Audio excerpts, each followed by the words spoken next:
Aqui no templo, nós estaremos ouvindo a palavra de Deus, voltando à carta de Paulo aos Filipenses.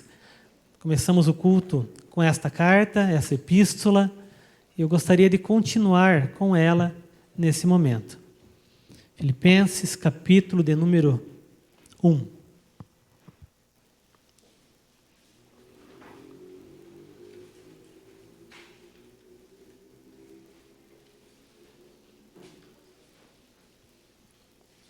Enquanto os irmãos abrem, se algum irmão ou irmã tiver o desejo também de conhecer um pouco mais da igreja, ou de, quem sabe, Deus tocar o coração e se tornar membro da igreja, me procure na semana e nós estaremos conversando, tirando suas dúvidas também. Filipenses, carta de Paulo aos Filipenses, capítulo 1, versículo de número 1. E Paulo, inspirado pelo Espírito Santo de Deus, escreve essa carta desta forma. Paulo e Timóteo, servos de Cristo Jesus, a todos os santos em Cristo Jesus, inclusive bispos e diáconos que vivem em Filipos. Graça e paz a vós outros, da parte de Deus nosso Pai e do Senhor Jesus Cristo. Eu dou graças ao meu Deus por tudo o que recordo de vós, fazendo sempre com alegria súplicas por todos vós em todas as minhas orações, pela vossa cooperação no Evangelho, desde o primeiro dia até agora. Estou plenamente certo de que aquele que começou boa obra em vós há de completá-la até o dia de Cristo Jesus. Aliás, é justo que eu assim pense de todos vós, porque vos trago no coração, seja das minhas algemas, seja na defesa e confirmação do Evangelho, pois todos sois participantes da graça comigo. Pois minha testemunha é Deus, da saudade que tenho de todos vós na terna misericórdia de Cristo Jesus. E também faço esta oração, que o vosso amor aumente mais e mais, em pleno conhecimento e toda percepção, para aprovardes as coisas excelentes e serdes sinceros e inculpáveis para o dia de Cristo, cheios do fruto da justiça, o qual é mediante Jesus Cristo, para a glória e louvor de Deus. Quero ainda, irmãos, cientificar-vos de que as coisas que me aconteceram têm antes contribuído para o progresso do Evangelho, de maneira que as minhas cadeias em Cristo se tornaram conhecidas de toda a guarda pretoriana e de todos os demais. E a maioria dos irmãos, estimulados no Senhor por minhas algemas, ousam falar com mais desassombro a palavra de Deus. Alguns, efetivamente, proclamam a Cristo por inveja, porfia. Outros, porém, o fazem de boa vontade, esses por amor, sabendo que eu estou incumbido da defesa do Evangelho. Aqueles, contudo, pregam a Cristo por discórdia, insinceramente, julgando suscitar tribulação às minhas cadeias. Todavia, que importa?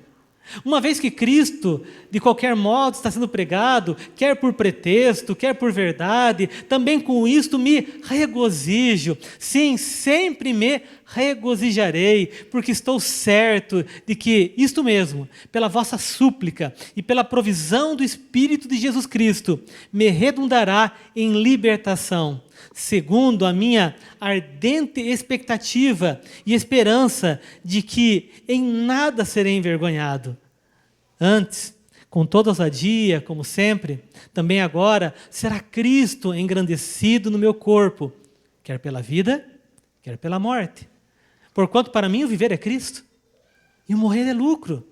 Entretanto, se o viver na carne traz fruto para o meu trabalho, já não sei o que hei de escolher. Ora, de um e outro lado, estou constrangido, tendo desejo de partir, estar com Cristo, o que é incomparavelmente melhor. Mas por vossa causa, é mais necessário permanecer na carne. E convencido disso, estou certo de que ficarei e permanecerei com todos vós para o vosso progresso e gozo da fé, a fim de que aumente, quanto a mim, o motivo de vos gloriardes em Cristo Jesus, pela minha presença de novo convosco. Vivei, acima de tudo, por modo digno do Evangelho de Cristo, para que, ou indo ver-vos, ou estando ausente, ouça no tocante a vós outros, que estáis firmes, em um só espírito, como uma só alma, lutando juntos pela fé evangélica, e que em nada estáis intimidados pelos adversários, pois o que é para eles prova evidente perdição, é para vós outros de salvação. E isso da parte de Deus, porque vos foi concedida a graça de padecerdes por Cristo, e não somente de crerdes nele, pois tendes o mesmo combate que viste em mim, e ainda agora ouvis que é o meu. Até aqui. Vamos orar? Senhor, obrigado pela Tua palavra. Fala, Pai, ao nosso coração. Porque a Tua palavra, Senhor, meu Deus, revela a Sua vontade. Dirige as nossas vidas, ó Pai. Incomoda também a nossa alma. E nós queremos, nessa noite, sermos incomodados pelo Teu Espírito. Queremos ser guiados, Pai, pela Tua palavra. E queremos glorificar, ó Pai, o Teu nome.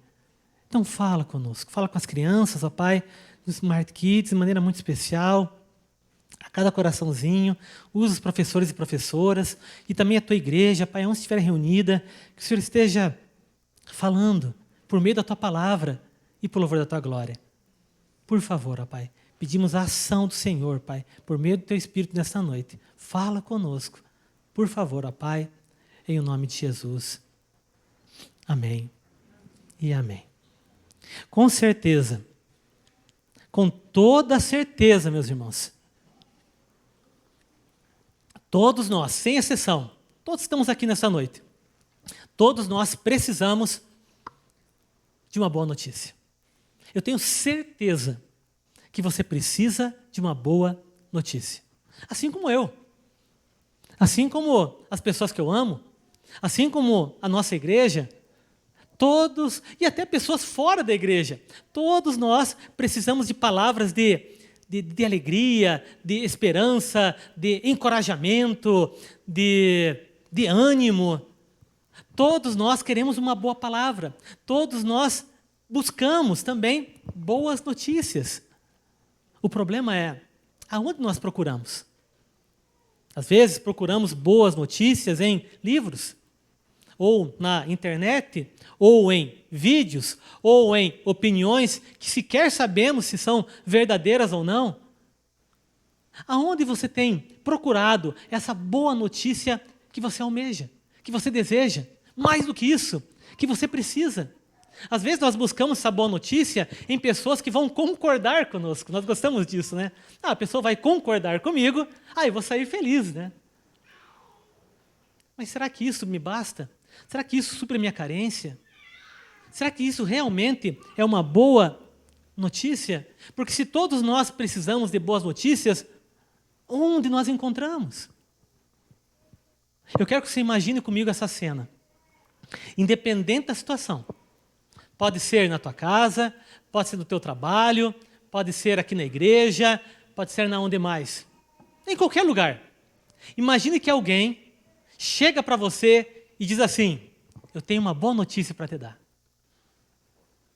Consegue imaginar? Paulo, eu tenho uma boa notícia para te dar. Como é que fica teu coração? Eu não sei. O meu coração já ia ficar animado. Oba! Finalmente uma boa notícia, né?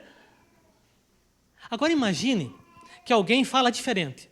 Chega para você e fala assim, olha, eu tenho boas e más notícias. Como ficaria o teu coração? Não é interessante que essa pessoa continuou dizendo que tem boas notícias, só que por ela ter falado que também tem más notícias, nós perdemos as boas. Alguém nem pensa, o que será de bom que ele ou ela tem para me contar? Não, ele pensa assim, o que de ruim aconteceu? Viu que para nós é muito fácil focar nas más notícias? Pior ainda, se a pessoa chegar e falar assim para você, olha, eu tenho más notícias. Alguém na tua casa chega, pai, mãe, eu tenho más notícias, pronto. Já tremeu a perna, não tremeu? Ou teu marido, tua esposa. Ou teu pai, tua mãe. Ou o médico, eu tenho más notícias.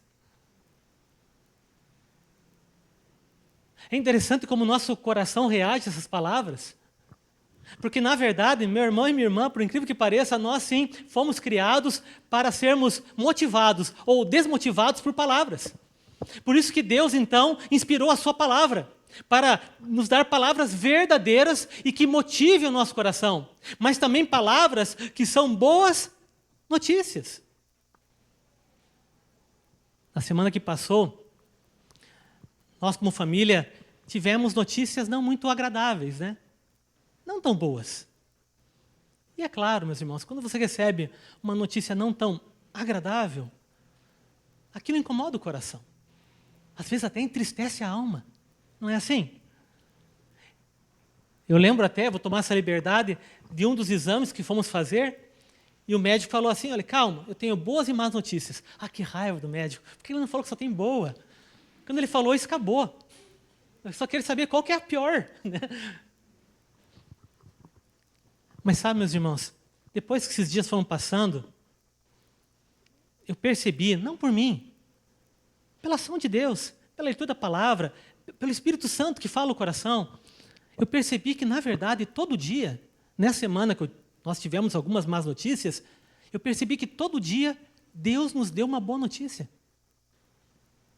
Eu fiquei pensativo naquilo, relembrando de cada dia, desde domingo, segunda, terça, até eu preparar essa mensagem, e eu pensando, meu Senhor, todo dia, pelo menos uma boa notícia o Senhor me deu.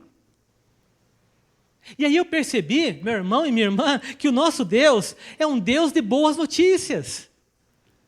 Que com o nosso Deus, independente da situação, independente do problema, independente da circunstância, sempre é tempo de boas notícias, nem que sejam aparentemente pequenas.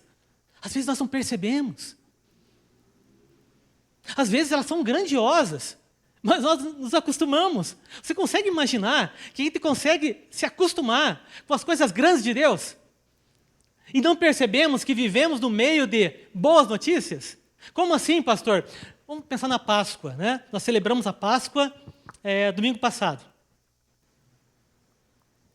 Após a Páscoa, vou lembrar agora da primeira Páscoa. Após a Páscoa, o que aconteceu? O Senhor libertou o povo de Israel do Egito. Não é uma grande boa notícia? 430 anos de escravidão. Foram libertos. Era uma boa notícia. Mas o texto mostra uma outra notícia depois da Páscoa, depois desse momento. Que Deus ia com aquele povo. E Ele ia de maneira visível. Deus conduziu aquele povo no deserto. Bom, deserto não parece uma boa notícia, mas durante aquele trajeto, durante aquela caminhada, durante o dia, havia uma nuvem. Lembra da história? E à noite, uma coluna de fogo. Consegue lembrar? Em Êxodo, capítulo 13. Ou seja, todo dia, sem exceção, havia uma nuvem durante o dia e havia uma coluna de fogo durante a noite. Por quê? Por que essa nuvem? Por que essa coluna de fogo? Para representar algumas coisas, meus irmãos. Algumas boas notícias que Deus nos dá todos os dias. E a primeira delas que representa era a direção. Aquele povo ficou, e agora? Para onde nós vamos? Moisés mesmo. Ele era como Abraão. Ele ia para uma terra que Deus mostraria. E agora? A terra prometida, para onde a gente vai? Então, durante o dia, havia uma nuvem que ia à frente. Quando a nuvem parava, eles paravam. Quando a nuvem saía, eles saíam. E da mesma forma à noite. À noite havia uma coluna de fogo. Quando aquela coluna de fogo estava parada, eles sabiam, é para descansar. Quando ela se mexia, eles seguiam. Era a direção. Era uma boa notícia. Eles não estavam perdidos. Na verdade, eles estavam perdidos. Mas a boa notícia é que Deus estava os conduzindo, mesmo em meio a um deserto. O que significava, pastor, essa nuvem e essa coluna de fogo, significava também a provisão de Deus. A proteção de Deus. Imagine você num deserto, caminhando durante o dia. O que mais você deseja é água e sombra. E essa nuvem, então, simbolizava exatamente a sombra. Não é extraordinário? Era o que eles precisavam. E por que não? A gente pode até imaginar se desse raio e trovão, cair chuva. Mas Deus proporcionou a água de maneira até mais miraculosa por meio de uma pedra. Mas eu quero voltar para a nuvem. Então, durante o dia, aquela nuvem protegia do calor do sol, era a provisão que eles precisavam. E durante a noite, o deserto é extremamente frio, meus irmãos, à noite. Então, durante a noite havia uma tocha de fogo, simbolizando mais uma vez a provisão de Deus. Pastor, o que significava depois da Páscoa a nuvem e a tocha de fogo? Significava a presença de Deus.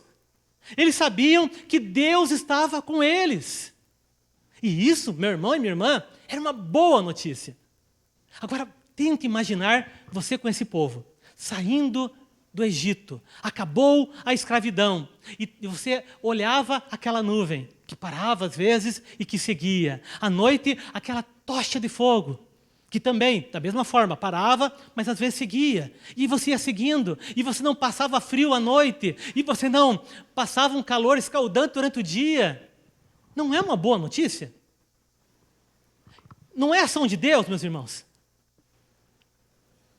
Mas o texto diz, se a gente for seguindo números, que essa nuvem e essa coluna de fogo, bom, vou usar Êxodo primeiro, a partir do 2º ano, foram transportados para um tabernáculo. Um tabernáculo foi criado, uma tenda enorme para o povo buscar a Deus. E diz que a nuvem estava sobre o tabernáculo e o fogo estava sobre o tabernáculo. E assim foi até eles chegarem na terra prometida. Mas aquilo que no começo era extraordinário, era miraculoso, se tornou corriqueiro. Meus irmãos, é um milagre isso. Mas depois de 1 ano, 2 anos, 10 anos, aquele povo não acordava pela manhã e pensava, olha a nuvem do Senhor, que bênção. Está lá a nuvem. Coluna de fogo à noite, olha que extraordinário. Olha lá aquele fogo, virou algo normal. E às vezes nós tratamos as boas notícias de Deus, as bênçãos que Ele nos dá diariamente como coisas normais da vida. E não são, meu irmão e minha irmã. Não, a tua vida, ela não acontece como acontece com outras vidas que não conhecem o Senhor. A tua vida é diferente. Não é maravilhoso? Ele está presente com você, Ele dirige você todo dia, Ele provê o que é necessário para você todo dia. E isso é um milagre, isso é uma boa notícia. Ele não se esqueceu de você, Ele não se esqueceu da sua família. Só que às vezes você não percebe essa boa notícia, porque ela ficou corriqueira, ela ficou normal. Acordar pela manhã, todo mundo acorda, não é assim? É corriqueiro, é normal, é trivial. Ter o alimento à mesa, todo mundo tem, é corriqueiro, é normal, é trivial. Ter pessoas à minha volta, poder andar, poder ir ao banheiro, poder se alimentar, comer alguma coisa que você gosta, de repente ter um pouco de dinheiro para fazer uma coisa diferenciada, é corriqueiro, é normal, é trivial. E a gente não percebe que se não fosse por Deus,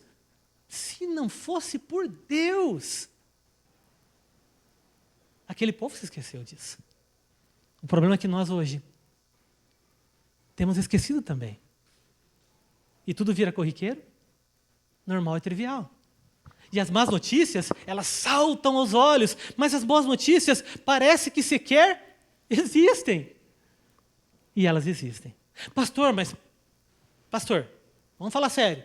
Cadê a nuvem? Cadê a coluna de fogo? Cadê o tabernáculo? Que interessante. Evangelho de João, capítulo 1, versículo 14.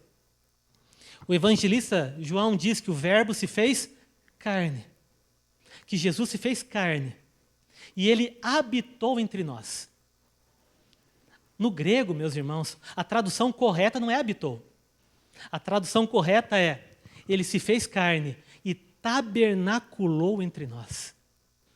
Mas eu imagino que o tradutor pensou, ele só não vai entender o que é tabernaculou. Então eu vou colocar habitou. Porque tabernaculou significa sim que Ele habitou, mas que Ele agora é o tabernáculo de Deus no nosso meio. Nós temos alguém agora aonde ir para vermos a Deus, para recebermos de Deus, para sermos abençoados e cuidados por Deus. É Jesus. Pastor, mas Jesus subiu ao céu, sim, mas Ele deixou o seu Espírito, que por meio da sua palavra nos dá a direção. Lembra da nuvem? Que todos os dias, de uma maneira extraordinária, nos concede provisão. E que dentro de nós, não mais fora de nós. O Antigo Testamento era uma sombra, meus irmãos. Eles viam Deus de longe. Nós sentimos Deus de perto, porque o próprio Deus habita em nós. Não é maravilhoso isso? Não, é comum, é corriqueiro, é trivial, é normal. Ter o Espírito Santo com você não é uma boa notícia? O Deus Santo habitar com um povo que não é puro, porque Ele ama, porque Ele perdoa, porque Ele tem um plano. Isso, meu irmão e minha irmã, é uma boa notícia. E é interessante que quem escreveu a carta aos Filipenses foi um homem chamado Paulo. E quando ele escreve essa carta aos Filipenses, ele estava preso em Roma. Se quer saber mais de Roma, participe da Escola Bíblica Dominical, Carta de Paulo aos Romanos. Tá? Tivemos uma aula hoje com o nosso irmão professor Jonatas. Foi uma bênção.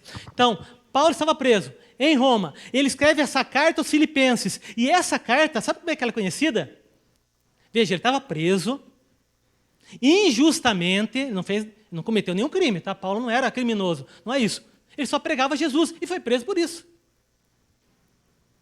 Num governo cheio de deuses, num governo que olhava para o cristianismo, para o cristão, como uma seita perigosa. Olha a situação de Paulo. Ele estava nessa situação, mas essa carta é conhecida como a carta da alegria. Olha que maravilhoso. Porque Paulo várias vezes vai falar sobre alegria. Aprendi a viver contente, alegrai-vos sempre no Senhor, outra vez vos digo. Quantas vezes? O próprio texto denuncia isso. O versículo 4, olha, eu estou fazendo sempre, quando eu oro, eu faço com alegria. Ele estava preso, meus irmãos. Mas o texto diz que ele orava com alegria. Versículo de número 18, né? Eu me regozijo, e olhe mais ainda, eu sempre vou me regozijar, eu sempre vou me alegrar. Versículo 25, ele chega a falar sobre a grande alegria, ou seja, o gozo da fé. Era uma carta sobre alegria. Por isso que Paulo, então, ele agradece. Ele está preso, tá, meus irmãos? Olha o que ele fala, versículo 3, dou graças ao meu Deus. Pastor, por que Paulo agradece estando preso? Como é que Paulo se alegra numa situação que talvez eu e você estivessem murmurando? Qual é a diferença de Paulo? Era um super-humano? Não. Era pecador igual eu e você. A diferença é que ele percebeu as boas notícias. Há uma palavra no grego chamada euangelion, que a Bíblia, no Novo Testamento, porque é uma palavra grega, no Novo Testamento traduziu como evangelho. Em algumas partes da Bíblia, como em Lucas, por exemplo, capítulo 2, traduziu como boas novas, ou boas notícias. É a mesma ideia. Então, quando você ouve a palavra evangelho, você está ouvindo o quê? Boas notícias. E o apóstolo Paulo, no Novo Testamento, foi o escritor inspirado por Deus que mais repetiu essa palavra. Mais 70 vezes nas suas cartas ele falou sobre evangelho. Só em Romanos, que a gente vai ouvir agora na escola dominical, foram 12 vezes ele falando de boas notícias. E se você reparou, no primeiro capítulo que nós lemos aqui, ouvimos, o apóstolo Paulo repetiu, a palavra que ele mais repetiu foi evangelho. Quer ver? Versículo 5. Pela vossa cooperação no Evangelho. Versículo 7. Confirmação do Evangelho. Versículo 12. Progresso do Evangelho. Versículo 16. A defesa do Evangelho. Versículo 27. Vivam por modo digno do Evangelho. Para não falar sobre a fé evangélica. O que Paulo está querendo mostrar para essa igreja em Filipos? Que eles podiam se alegrar, sim, até mesmo no deserto, como o povo de Israel no Antigo Testamento, ou como ele numa prisão. Por quê? Porque o nosso Deus sempre tem boas notícias. E se você reparar, se você abrir bem os olhos, ou afinar bem os teus ouvidos, você vai perceber que todo dia Deus te concede uma boa notícia. Todos os dias. Sempre tem uma boa notícia. É isso que o apóstolo Paulo busca ensinar através dessa carta. Pastor, mas de acordo com esse texto, que boas notícias que a gente pode perceber. Vamos lá? Vamos dar uma olhadinha melhor nessa carta? Só nesse capítulo 1. Primeiro lugar, que o Senhor te chamou para cooperar. Isso é uma boa notícia. Olha o versículo de 3 a 5. Dou graça ao meu Deus por tudo que recordo de vocês, fazendo sempre com alegria, súplicas por todos vós em minhas orações, pela vossa cooperação no Evangelho desde o primeiro dia até agora. Veja, Paulo agradece. Mas agradece quem nesse texto? Agradece a Deus pela cooperação deles. Você está entendendo? Que a cooperação deles só aconteceu por causa de Deus? Por isso que Paulo não agradece a eles, mas agradece a Deus? Olha, eu agradeço a Deus pela cooperação de vocês. Porque Deus chamou vocês para cooperar. Isso é privilégio. A gente podia estar escanteado, a gente podia ser deixado de lado, a gente podia estar num banco de reserva, mas Deus de repente nos chamou e falou, não, você vai cooperar, vai operar junto nessa obra. Não é um privilégio? É isso que ele está dizendo para a igreja em Filipe. Sabe por que eu estou feliz, mesmo em meio a uma dificuldade, ou uma prisão, ou passando por um deserto? Porque eu fui chamado por Deus para cooperar. Numa obra, porque, meu irmão, minha irmã, se tem boa notícia, é porque teve má notícia. A má notícia nós sabemos. O ser humano se desviou, o povo pecou, nós pecamos. Mas a boa notícia é que Deus nos amou mesmo assim e enviou seu Filho. E mudou a nossa história. E agora nós temos a chance de cooperar com essa boa notícia, compartilhando com outras pessoas, em toda e qualquer situação. E isso, meu irmão, minha irmã, deveria ser uma boa notícia para você. Você acordou pela manhã, pensando assim, Deus, obrigado, mais um dia que eu posso cooperar com o Evangelho. Senhor, obrigado, mais um dia que hoje eu posso orar por alguém. Eu posso falar do Senhor para alguém. Eu posso ajudar alguém, porque as boas obras também é uma maneira de a gente compartilhar o Evangelho, de fazer diferença. Isso é uma boa notícia, meus irmãos. Deus te chamou para isso. Uma outra boa notícia, que o Senhor completará a obra que começou em você. Olha o versículo número 6. Estou plenamente certo que aquele que começou uma boa obra em vocês, há de completá-la até o dia de Cristo Jesus. Veja só o que ele está dizendo, que o trabalho de Deus em nós e o trabalho de Deus através de nós não ficará incompleto.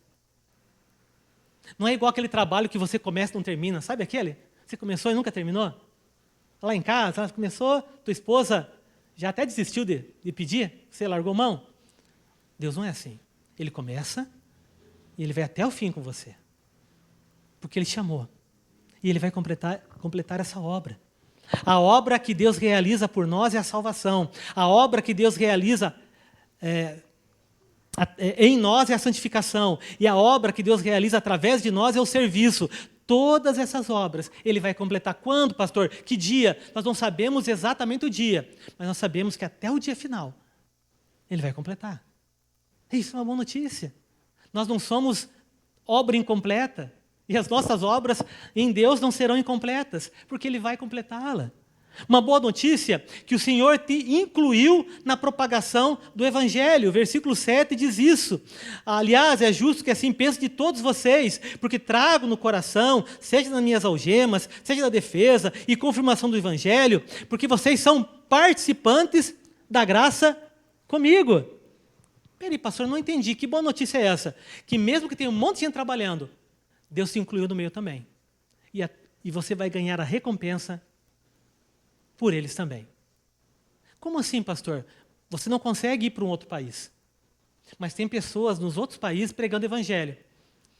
Mas você está orando para essas pessoas, Ele te incluiu nessa obra. Você está ofertando para essas pessoas. Ou agora, o Grupo M, você vai estar hospedando essas pessoas. E a Bíblia é bem clara. Se você der um copo de água para alguém que é profeta, você vai ganhar galardão de profeta. Isso é uma boa notícia. Você não precisa fazer tudo e nem deve fazer tudo, mas você vai ganhar tudo pela graça e misericórdia do Senhor na propagação do Evangelho. Que boa notícia, que o Senhor deseja que o teu amor cresça e dê frutos. Isso é uma boa notícia. O versículo 9 diz assim, eu faço essa oração, que o vosso amor aumente mais e mais, em pleno conhecimento e toda percepção. Meu irmão, vamos lá. Você sabe o que é seguir Jesus? Tem gente que acha que seguir Jesus é fazer parte de uma igreja. Isso não é seguir Jesus. Isso é uma consequência de seguir Jesus. Seguir Jesus Ser conhecido como um discípulo, uma discípula de Jesus, é amar, meus irmãos.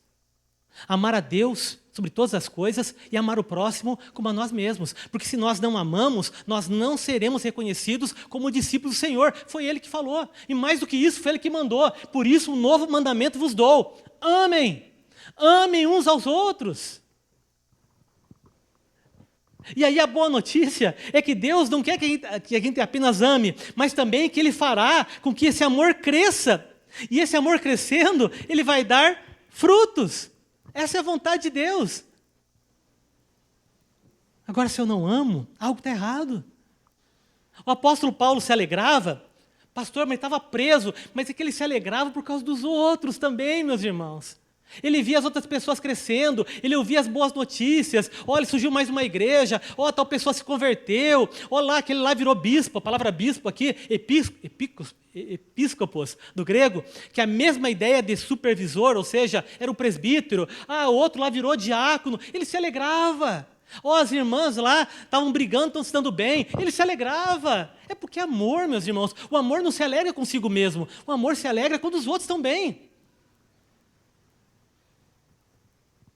É isso que Deus espera de nós.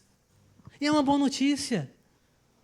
Crescer em conhecimento e percepção para provar o que é excelente, para dar fruto de justiça, para a glória de Deus, mas entender que a maturidade cristã, preste atenção, meu irmão, a maturidade cristã não começa no conhecimento, a maturidade cristã começa no amor.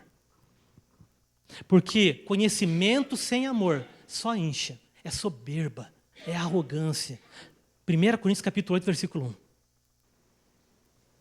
E a fé? A fé sem amor se torna religiosa. Não faz sentido. Gálatas capítulo 5, versículo 6. A fé que importa é a fé que age por meio do amor. Veja só, meus irmãos. E o apóstolo Paulo parece que ele vai ensinando a gente sobre amor, né? Ele fala sobre comunhão. Como é que eu sei que Paulo amava essas pessoas? Simples, veja, pela presença delas na memória dele. Versículo 3, dou graças ao meu Deus por tudo que recordo de vocês. Versículo 7, é assim que eu penso de vocês. Isso é amor, quando a gente lembra da pessoa. Ou pela presença do coração, versículo 7, porque eu trago vocês no coração, é sentimento também. Ou então no versículo 9, pela presença das orações. O versículo 9 diz assim, também faço essa oração por quem? Por vocês. Então Paulo lembrava deles, Paulo sentia a falta deles, Paulo orava por eles. Então Paulo amava eles. E ele se alegrava. Se alegrava por causa deles. Você quer uma boa notícia? Então olhe e comece a se alegrar pela tua família. Pela tua esposa, pelo teu marido, pelos teus filhos. Deus te concedeu, pelos teus pais. Se alegre pela tua igreja. Se alegre com quem se alegra. Não é isso que Jesus ensinou? Para a gente chorar com o que choram, mas também se alegrar com o que se alegram. Da onde que surge isso? Do amor, meus irmãos. Porque se alguém não ama, quem não se importa. E se alguém não se importa, quem nem se alegra e nem chora. É indiferente. Misericórdia. É uma boa notícia, é que Deus quer que a gente cresça nesse amor. Isso é maravilhoso. Outra boa notícia, que o Senhor faz com que tudo contribua na sua vida para mais boas notícias. É isso que diz o versículo 12. Olha só. Quero ainda, irmãos, cientificar a vocês de que as coisas que me aconteceram, que coisas aconteceram? Que ele foi perseguido, que ele foi preso, injustamente em Cesareia, por 2 anos. Aí depois ele teve que apelar para César, aí ele foi em direção a Roma, sofreu um tufão. Por que sofreu um tufão? Porque ele avisou o que ia acontecer, ninguém deu ouvidos para ele, aí eles naufragaram, pararam numa ilha chamada Malta, ele foi picado por uma víbora, olha quanta coisa aconteceu na vida dele. Por milagre de Deus, nada aconteceu a ele, aí ele chegou em Roma, lá ele estava preso, veja tudo que está acontecendo com ele. E ele diz assim, quero dizer que tudo isso que tem me acontecido tem antes contribuído para o progresso do Evangelho. O que o apóstolo Paulo está falando? Que tudo que acontece na minha vida contribui para a minha vida. Não é o mal para a minha vida, mas contribui para que haja mais boas notícias através da minha vida. Meu irmão, minha irmã, Você teve uma má notícia? Então eu quero dizer que até essa má notícia vai contribuir para uma boa notícia no futuro. É assim que Deus age. Por isso que mais à frente, em Romanos, ele vai dizer assim, porque todas as coisas cooperam para o bem daqueles que amam a Deus. Isso é uma boa notícia. Mesmo em meio ao deserto, ou no caso, mesmo em meio a uma prisão. Pastor, mas na prática, como é que eu sei que deu certo com Paulo? Vamos dar uma olhada? Primeiro, o exemplo da prisão de Paulo, contato com os perdidos. O versículo 13, de maneira que as minhas cadeias em Cristo se tornaram conhecidas de toda a guarda pretoriana e de todos os demais. Se ele não tivesse sido preso, quem ia evangelizar a guarda pretoriana? Quem que é a guarda pretoriana, pastor? Era a guarda de elite, era a guarda do próprio imperador, formada por pretores, era a mais alta cúpula ali do exército romano, vamos chamar assim, do Império Romano. Como um cristão ia chegar até eles? Como essas pessoas seriam salvas? Como suas famílias seriam alcançadas? Os irmãos estão entendendo? Paulo entendeu, é uma boa notícia. Naquela época, meus irmãos, o apóstolo Paulo ficava em prisão domiciliar. Essa é a primeira prisão dele. Então tinha um guarda, um legionário, que ficava ao lado dele, havia sempre um legionário ao lado dele 24 horas por dia, em turno de 6 horas. Então a cada 6 horas mudava o legionário. Da guarda pretoriana, do próprio imperador, porque era um assunto de Estado, era uma seita, era complicado, como é que vamos resolver isso? E o apóstolo Paulo aproveitava para orar. O apóstolo Paulo aproveitava para escrever cartas. E o apóstolo Paulo aproveitava para compartilhar as boas notícias. Olha só, uma má notícia se tornando boas notícias. Mais do que isso, além do contato com os perdidos, o encorajamento dos salvos. O texto diz assim, e a maioria dos irmãos, estimulados do Senhor, versículo 14, por minhas algemas, ousam falar com mais desassombro da palavra de Deus. Ou seja, aquela situação serviu de inspiração para outros irmãos. Puxa, se o apóstolo Paulo está preso e está pregando o evangelho, nossa, eu estou solto, eu posso pregar muito mais. Os irmãos estão vendo que um problema na vida de Paulo se tornou uma bênção através de Paulo para pessoas que não conheciam a Deus e para pessoas que conheciam, mas estavam acomodadas. Não, sempre tem alguém pregando. Não, peraí, Paulo foi preso, e agora? Agora cabe a nós. E Paulo está pregando mesmo preso? Nossa, então agora que eu tenho que pregar ainda mais. Era um encorajamento também, serviu de inspiração. Ele viu pessoas pregando de boa vontade, por amor. Ele viu até pessoas pregando de má vontade. Ok, mas também estavam pregando o evangelho. Tudo porque ele estava preso. Mais do que isso, ele teve um alcance maior. O final desta carta, 4:22, diz que havia agora convertidos na casa de César. Não do nosso César aqui, que todos são convertidos, mas na casa do imperador. Ele alcançou pessoas da família imperial, meus irmãos. Quando que ele ia conseguir isso? Pregando nas ruas de Jerusalém? Quando? Então veja que até o teu problema, que parece uma má notícia, para Deus vai se tornar uma boa notícia. Porque Ele tem um plano na sua vida. Porque Ele chamou você para cooperar com o Evangelho. Porque Ele se importa com o seu amadurecimento da fé. É isso que vai falar do versículo 24 até o versículo 26. Quando o apóstolo Paulo sabia que o Senhor o libertaria, ele sabia. Ele deixou bem claro. Olha, e ele ainda cita, né, que é muito melhor, então, eu partir com Cristo.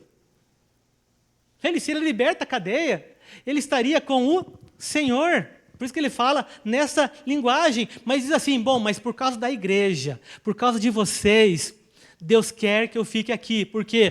Para que a igreja progrida, para que a igreja cresça. Isso quer dizer o quê, pastor? Que Deus espera que eu e você cresçamos também. É uma boa notícia. Ele está preocupado com o teu progresso, com o teu crescimento, com o teu amadurecimento. Isso é uma boa notícia. E é claro, encerrando, meus irmãos, que o Senhor tem uma nova vida para nós em Cristo. O versículo 27 deixa bem claro, vivam acima de tudo por meio digno do Evangelho de Cristo, lutando juntos pela fé evangélica. Isso quer dizer o quê? Que o Senhor tem uma nova vida. Uma vida agora digna do Evangelho. O que é digno do Evangelho? Que ela vive de acordo com o Evangelho. Essa é a vida que Deus tem para você. Uma vida firme em um só Espírito. o Espírito Santo de Deus, também com o mesmo foco. Uma vida unida como uma equipe. É interessante que o apóstolo Paulo aqui, quando ele fala essa palavra, ou essa expressão, lutando juntos pela fé evangélica, ele cita uma expressão grega de esportes.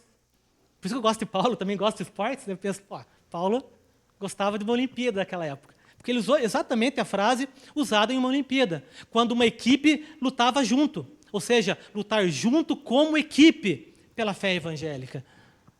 Deus quer que nós entendamos que a nossa vida nova agora, ela não é mais isolada, é uma equipe, gente.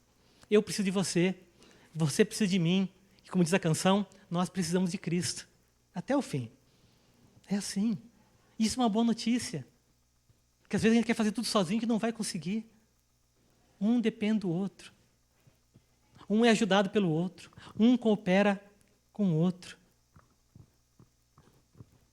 E quando nós entendemos tudo isso, meus irmãos, eu sei que é muita informação, mas quando a gente começa a entender isso, aí as boas notícias se multiplicam. Aí as más notícias já não são tão incômodas. Aí nós entendemos o salmista, que eu anotei em algum lugar, mas eu não lembro onde eu anotei, meus irmãos. Salmo acho que é 112. Depois os irmãos me corrigem. Quando ele diz assim, foi-me bom ter passado pela aflição, para que eu aprendesse a tua lei. Olha só, uma outra visão. Outro salmo, me veio à mente agora. O justo não teme más notícias. Por que isso? Porque nós entendemos que o nosso Deus não é Deus de más notícias. O nosso Deus é Deus de boas notícias. E todo dia, Deus te dá uma boa notícia. Amém? Eu vou encerrar com esse versículo. Quando Paulo diz assim, porque para mim, versículo de número 21, 21. Porque para mim o viver é Cristo e o morrer é lucro. Se você fosse preencher essa frase, para mim o viver é e o morrer é, o que será que você escreveria? Será que você falaria como alguns? Para mim o viver é ganhar dinheiro e o morrer é perder o dinheiro. Para mim o viver é ser famoso, ser famosa e o morrer é ficar esquecido. Como é que você preencheria essa frase? Para mim o viver é ter poder e o morrer é não ter mais poder ou não poder fazer mais nada. Paulo fala, não, é boa notícia. Para mim, o viver é Cristo. E quando eu morrer, aí vai ser ainda melhor, porque vai ser lucro. Meu irmão, minha irmã, o mesmo Deus de Paulo é o teu Deus. É o mesmo, ele não mudou. Ele te chamou, ele te escolheu. E se você prestar bem atenção, eu acredito que agora ele está te dando uma boa notícia. Não é maravilhoso esse Deus? Sempre tem uma boa notícia. Mesmo em meio às más notícias do mundo. Vamos ficar em pé? Vamos orar? Vamos falar com Deus?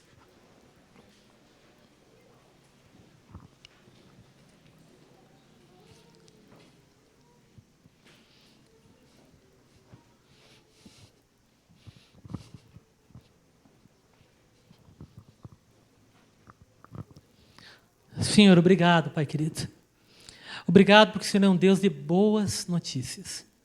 O Senhor, Pai amado, como diz tua palavra, é o autor de tudo que é bom na nossa vida. Todas as coisas boas que aconteceram, Pai. As dádivas, ó Pai querido, como diz teu servo Tiago, vem do Senhor, do céu, do Pai das luzes, onde não há variação ou sombra de mudança. O Senhor não muda, o Senhor é assim e sempre será. E louvado seja teu nome, Pai.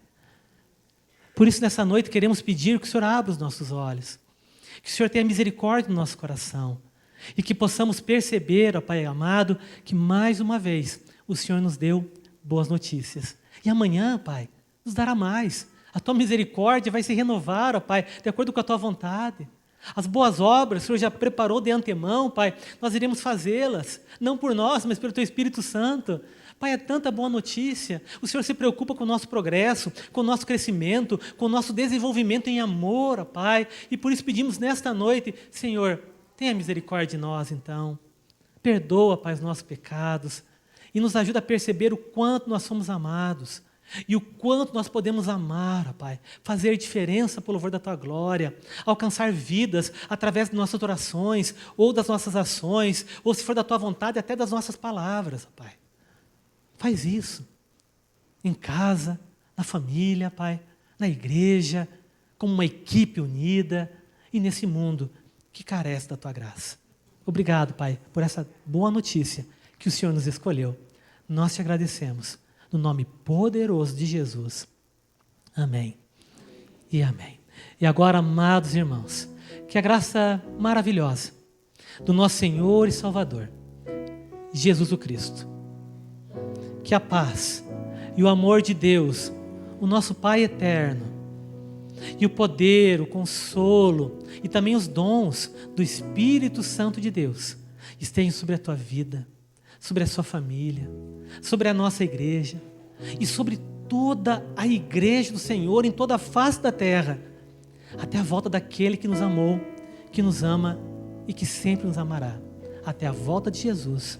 Amém e amém. E a palavra de Deus diz no texto que nós lemos, que um dia toda língua confessará que Jesus Cristo é o Senhor, para a glória de Deus Pai. Consegue imaginar esse dia? Onde todas as pessoas estarão diante daquele que as criou. Algumas, e glória a Deus por isso, já confessaram antes.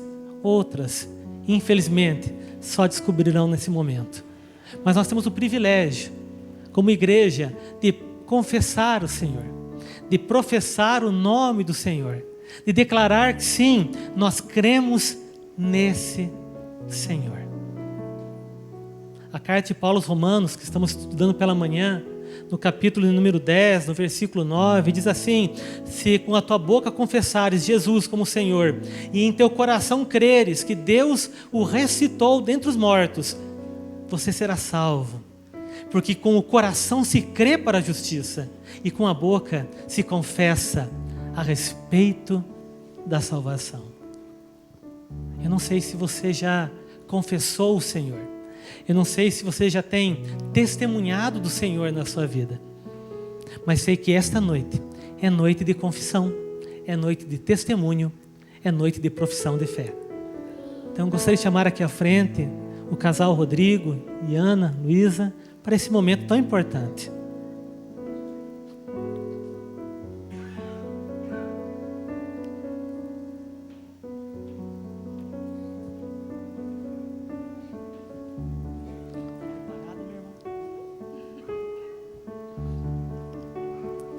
Ana, minha irmã, é com muita alegria que nós podemos, como igreja, testemunhar o seu testemunho.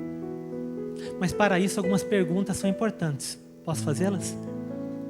Minha irmã, você testemunha diante de todos e diante do Senhor que você crê em Deus Pai Todo-Poderoso, Criador do céu e da terra, soberano sobre tudo e sobre todos, que enviou seu único Filho para que morresse na cruz e te tornasse assim, filha dele. É assim que você crê?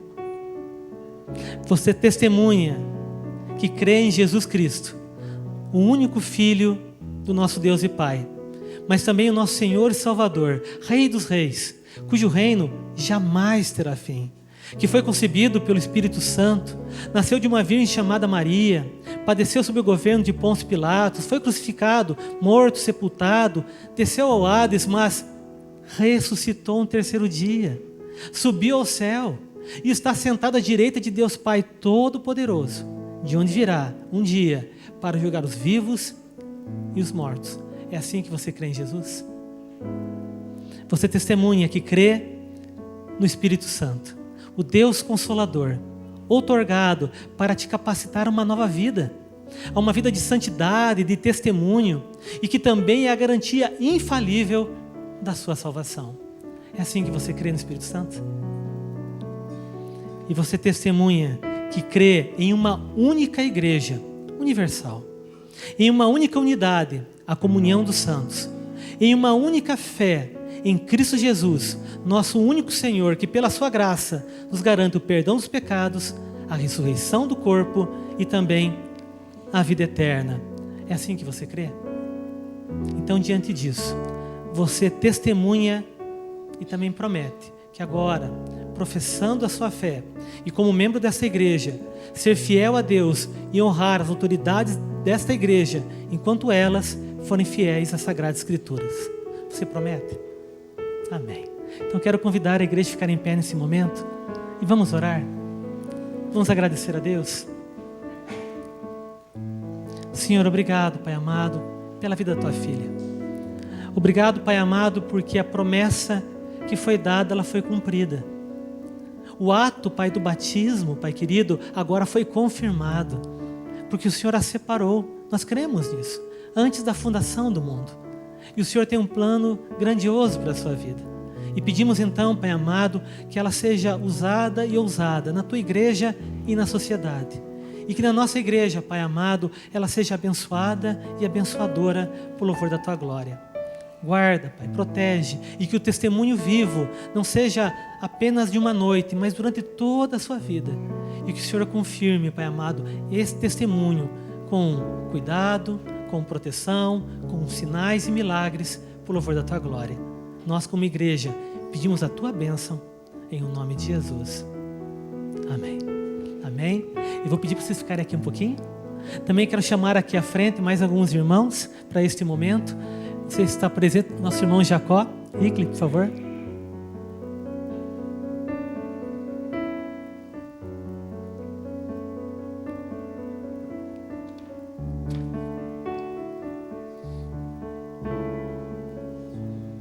Pode ficar aqui, meu irmão. Obrigado. Também a família do nosso irmão Leandro, a Juliana, a Rebeca, Caleb, a Sara.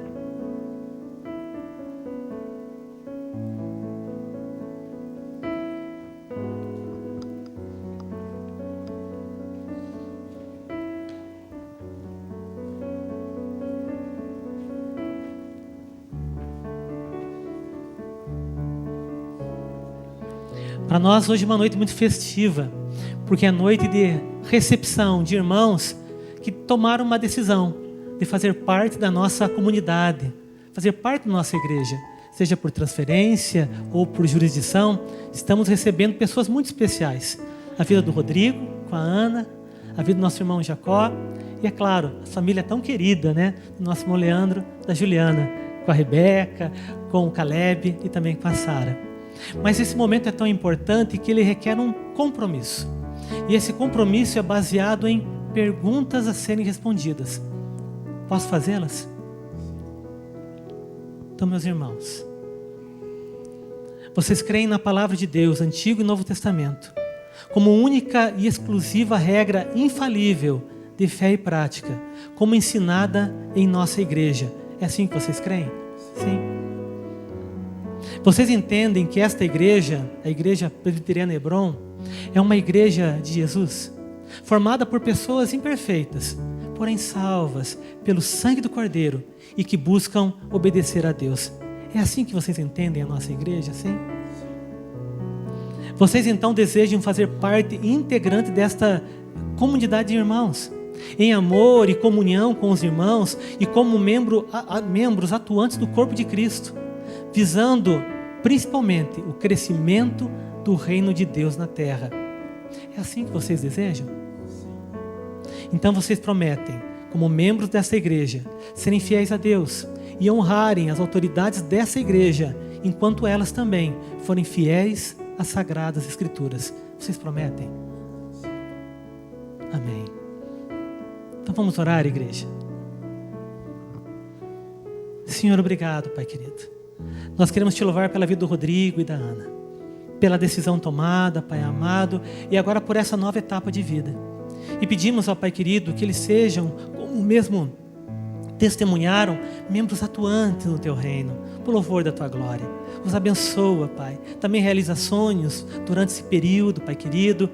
E principalmente, Pai, derrama dons e talentos, para que através deles a Tua igreja seja abençoada, da mesma forma como eles serão abençoados. Pedimos também, Pai amado, pela vida do Teu filho, do Jacó. Obrigado, Pai amado, por trazê-lo até a nossa comunidade, até a nossa igreja.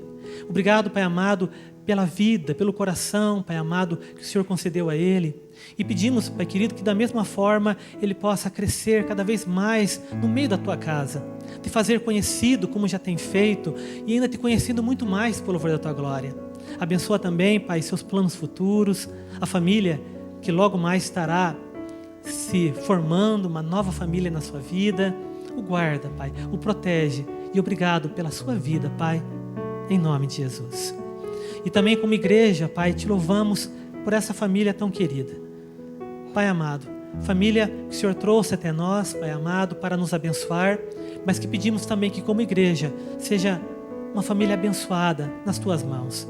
Capacita tanto, Pai amado, o Leandro quanto a Juliana a serem membros, ó Pai amado, que serão honrados pelo Senhor, abençoados pelo Senhor e instrumentos também do Senhor. Da mesma forma, Pai amado, a Rebeca, o Caleb, a Sara, que possam crescer, Pai querido, no conhecimento da Tua palavra, no meio da Tua igreja e te fazer ainda mais conhecido para a glória do Teu nome. Nós agradecemos por essa família, Pai amado, te bendizemos em nome de Jesus. E agora como igreja nós pedimos pelos nossos irmãos, que seja uma nova etapa, Pai amado, de novidade de vida, de desafios, é verdade, mas de vitórias, de dons e talentos, ó Pai amado, mas também de milagres, e que eles se sintam amados pela Tua igreja, por nós, para a glória do Teu nome. Nós pedimos a Tua bênção sobre a vida deles, em nome de Jesus. Amém e amém. E agora, pastor, durante a próxima canção, eu não tratei com louvor, me perdoem, mas durante a próxima canção, você vai sair do seu lugar. Eu vou pedir para vocês descerem e a gente quer dar um abraço em vocês. Vamos louvar a Deus?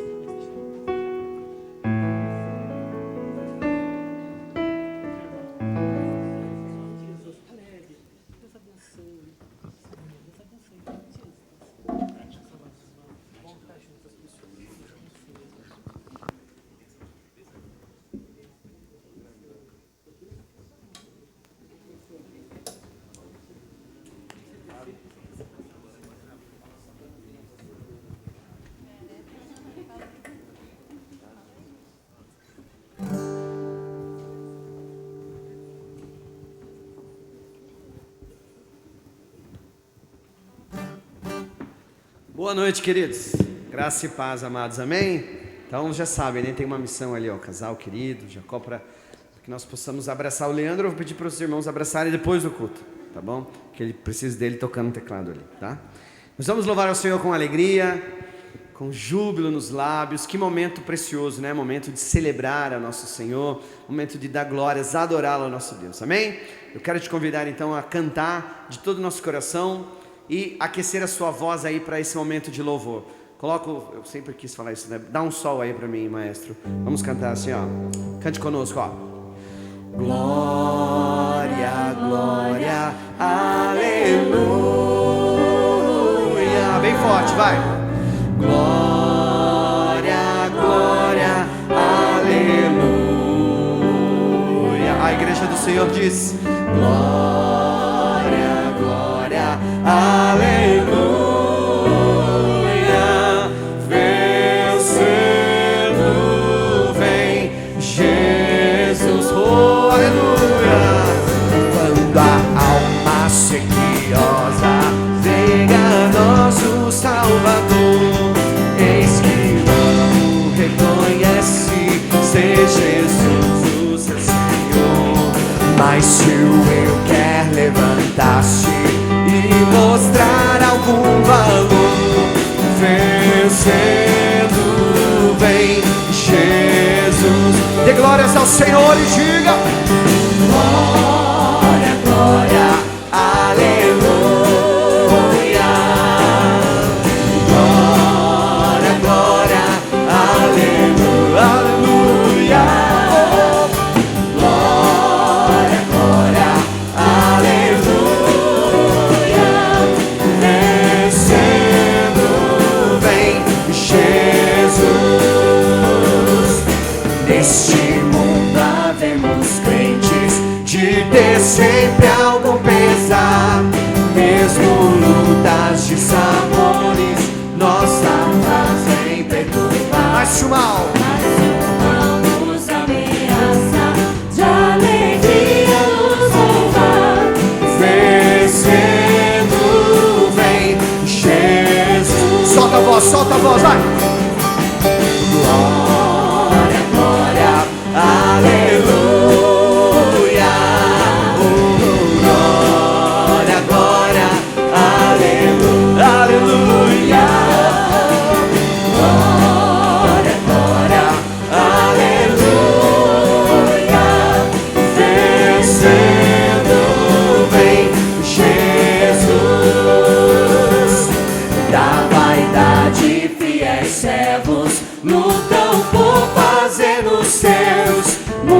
Às vezes nos assaltam os modernos fariseus, mas se alguém procura ver-nos sem a graça do bom Deus, vencendo. Ele vem, oh aleluia, sim, ele vem. Então diga, igreja. glória, glória, aleluia. Glória, glória, aleluia. Glória, glória, aleluia. Vencendo vem Jesus. Só a igreja vai, glória, diz. Glória, glória, aleluia. Bem forte, bem forte. Glória, glória, aleluia. Aleluia, oh.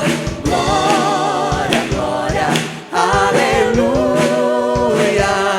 Vencendo vem Jesus. Vencendo vem Jesus.